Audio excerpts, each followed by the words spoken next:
शेर एक ही झटके से लकड़बग्घे को मार गिराता है, लेकिन फिर शेर उस मरे हुए हाइना को खाता नहीं। खाना तो दूर की बात है, सूंघता भी नहीं है। उसकी लाश को वहीं छोड़कर चला जाता है। आखिर ऐसा क्यों? शेर कभी हाइना को क्यों नहीं खाता है? क्या हाइना का मांस जहरीला होता है? क्या उसे खाने से शेर बीमार पड़ जाता है, या फिर ये कोई और गहरा रहस्य है जो जंगल के नियमों से जुड़ा हुआ है? आज जानते हैं शेर और हाइना की इस खूनी दुश्मनी का राज। दरअसल शेर के हाइना को न खाने के दो बड़े और दिलचस्प कारण छुपे हुए हैं। पहला कारण माँ की सिखाई हुई आदत। देखिए, जिस तरह एक गांव में एक माँ अपने बच्चे को सिखाती है कि उसे क्या खाना चाहिए या क्या नहीं, बिल्कुल वैसे ही एक शेरनी अपने बच्चों को सिखाती है कि उसे क्या खाना चाहिए क्या नहीं। बच्चे थोड़े बड़े होते हैं, माँ उन्हें शिकार पे ले जाती है और सिखाती है कि हिरण, जेबरा, भैंसा और जिराफ ये सिर्फ उनके शिकार हैं, इन्हीं के पीछे भागना है और इन्हीं को मारना है, इन्हीं का मांस खाना है। हाइना की तरफ देखना भी मत। यही सबक हजारों सालों से एक पीढ़ी से दूसरी पीढ़ी के साथ में चला आ रहा है। तो शेर का दिमाग ऑटोमेटिकली ही ऐसा बन चुका है कि उसको हाइना खाने वाली चीज लगती ही नहीं है। और इसका दूसरा कारण और भी अहम है। हाइना का मांस खाना शेर के लिए बहुत ही खतरनाक है। हाइना अक्सर गले सड़े, कीड़े लगे जानवरों का, बीमार जानवरों का मांस खाकर जिंदा रहता है। इस कारण से हाइना के पूरे शरीर में, खून में, मांस में खतरनाक बीमारी भरी रहती है। अगर शेर हाइना को खा ले तो वो सारी बीमारियां शेर के शरीर के अंदर आ जाएगी। उसके बाद हो सकता है शेर बीमार पड़ जाए या मर भी जाए। दोस्तों, दूसरा सबसे मेन और इम्पोर्टेंट कारण, खानदानी दुश्मनी और बदले की आग। शेर और हाइना दोनों एक दूसरे के जानी दुश्मन है। जैसे गाँव में पुरानी रंजिश सालों साल पीढ़ी दर पीढ़ी चलती है, वैसे ही। और इस दुश्मनी की जो जड़ है वो बहुत पुरानी है। देखिए, दोनों ही जानवर एक ही जंगल, एक ही इलाके में रहते हैं। दोनों ही जानवर एक ही शिकार के पीछे भागते हैं। जैसे जेबरा, हिरण, भैंसा, यानी दोनों एक ही थाली में हाथ डालते हैं। शेर जब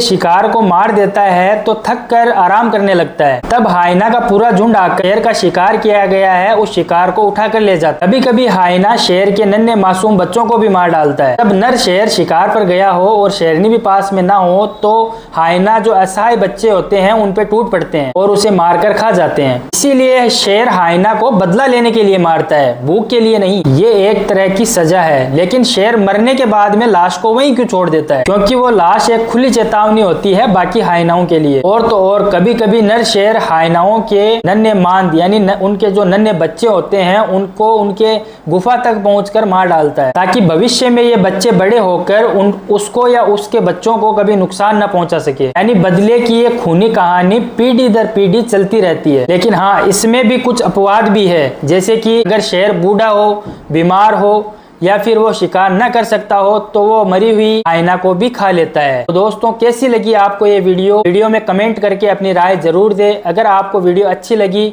तो वीडियो को लाइक करें, हमारे चैनल को सब्सक्राइब करें एंड सपोर्ट करें। Thank you.